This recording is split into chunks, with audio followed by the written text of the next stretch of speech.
Bon, tu peux commencer quand? Ah, tout de suite, moi je suis libre. Wilfried est sympa. Il vit seul, pas de famille, pas d'amis, pas de femme. Dans le trou du cul du monde, au fond d'un cul-de-sac. Faut tenir à moi. Braquet Poitiers, un film de Claude Schmitz, texte de Émilien Gure. Le cinéma est un jeu. C'est la belle leçon que l'on tire de Braquet Poitiers. Cela n'est ni banal ni futile. Comme chacun sait, il faut prendre le ludique au sérieux. C'est du moins ce qu'aurait pu dire Gérard Genette, qui avait l'art du bon mot. Pour jouer, il faut oser se défaire de la peur du ridicule, ce qui n'est jamais facile lorsqu'on est passé à l'âge adulte. Le temps d'un film, Claude Schmitz a su redevenir un enfant. Ou bien peut-être l'était-il toujours resté. Rares sont les cinéastes qui peuvent s'en vanter. Jouer tout court. On ne joue jamais seul. Au commencement, il y a toujours un autre, le fameux ami imaginaire. Ils sont plusieurs dans Braquet Poitiers. Wilfried, Thomas, Francis, Hélène et Lucie. Ensemble, ils nous racontent une histoire. Il ne sert à rien d'en parler sans dire d'abord comment le film a été fait. Claude Schmitz rencontre Wilfried. Cela se produit par hasard sur une plage belge où le premier tourne un court-métrage. De ces circonstances, naît un projet de film que le second produira. Nous parlons d'un budget dérisoire, 15 000 €, soit de l'argent de poche pour les professionnels de la branche. Le premier, qui a fait beaucoup de théâtre, emmène sa petite troupe chez Wilfried, à la campagne, dans les environs de Poitiers. Ce n'est pas une troupe comme on a l'habitude d'en voir sur les planches.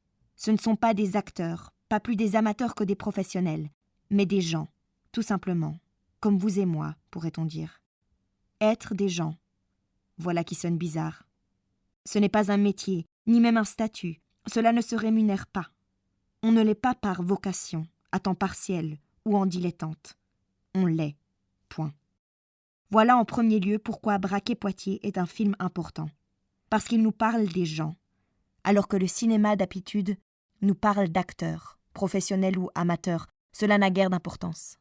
Ce n'est pas pour autant un film populiste, qui prétendrait nous faire entendre une bonne fois pour toutes, en donnant un grand coup de poing sur la table, le cinéma populiste est souvent macho, la voix des vrais gens, comme s'il en existait de fausses.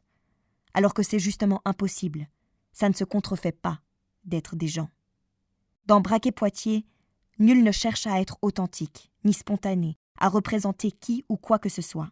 Pas plus la classe ouvrière que la bourgeoisie, les démunis ou les nantis, pas même les marginaux, ce qui n'empêche pas le film d'être politique, on le verra. Les gens qui peuplent le film ne font que jouer, fabuler, fictionner. Ils ne reflètent rien, aucun discours, aucune position sociale ou politique que l'on ne connaîtrait d'avance. Ils inventent, tout simplement. Mieux, ils imaginent. Braquet Poitiers parle de ce qu'il se passe lorsqu'on réunit des gens et qu'ils font un film, ensemble. Écoute, on est au soleil, on est en vacances, il y a la nana qui arrive, on va s'éclater, puis c'est bon, basta.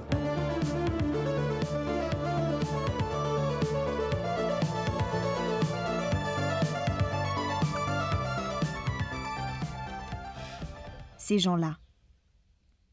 Mais d'abord, qu'est-ce qui différencie les gens des acteurs ?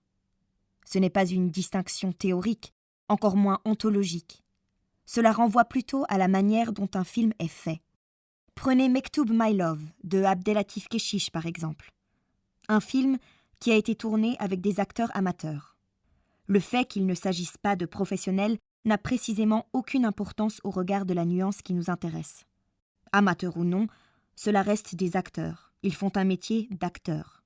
Le film ne parle pas d'eux, de ce qui nourrit leurs rêves, pensées ou visions, mais de l'imaginaire d'Abdelatif Kechiche, qui instrumentalise leur corps, les travaille, les dirige, si bien qu'à la fin, vous ne savez rien d'Ophélie, de Chahine ou de Salim.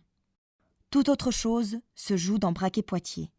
Vous avez là des gens qui imaginent ensemble une histoire tout à fait improbable, tournée au jour le jour, suivant l'inspiration du moment. Le film part d'eux et parle d'eux. Chacun conserve son langage, son imaginaire, ses références propres, pour citer les termes que déploie Claude Schmitz dans un très bel entretien sur la revue Criticat avec Chloé Cavillier. Ces éléments sont la matière même du film, ce qui lui donne sa texture, lui insuffle cette étincelle de vie que les cinéphiles vont chercher au fond des salles obscures. Rien n'est plus beau que lorsque le feu prend, lorsqu'on s'écrie, comme le docteur Frankenstein devant sa créature, « It's alive ». Il y a une scène qui illustre avec éclat cette manière de faire du cinéma. Cela se passe en début de soirée, durant l'été.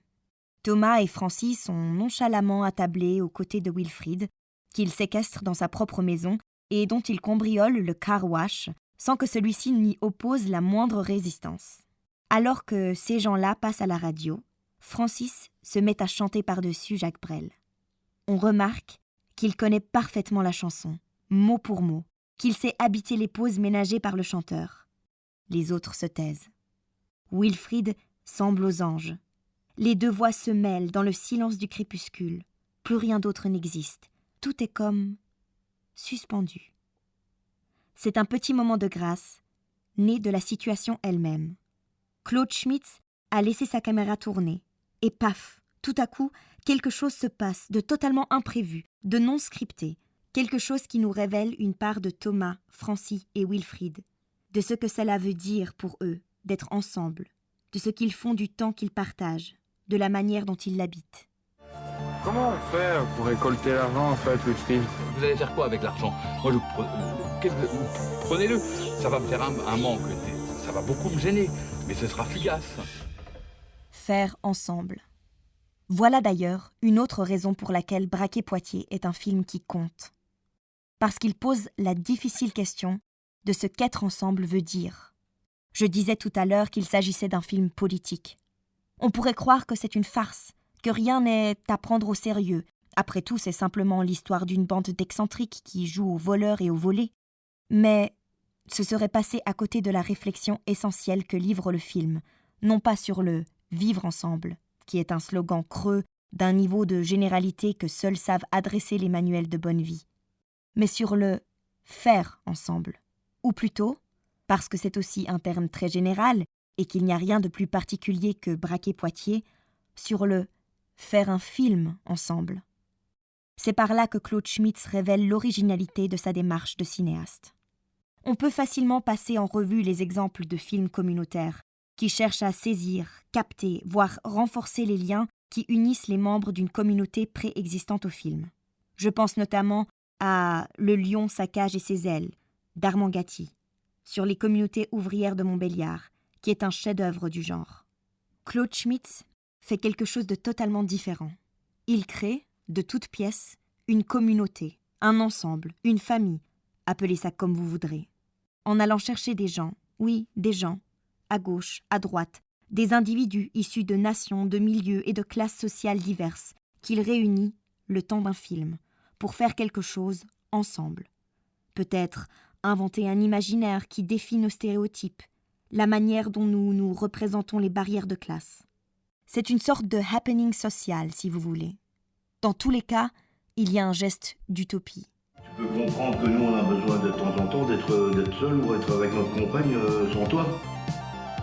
Et moi alors?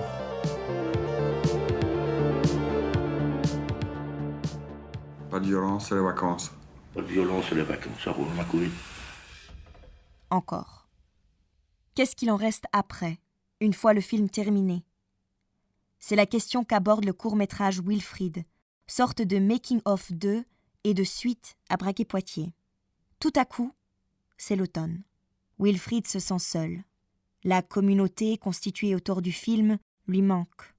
Il part alors à la recherche de celles et ceux qui ont joué avec lui pour les réunir le temps d'une soirée autour d'un feu. C'est sur cette image que s'achève le film. Wilfrid, ému, s'adresse à ses hôtes pour les remercier. Le feu sacré du cinéma et de la communauté se préserve. Voilà qui donne envie de faire des films.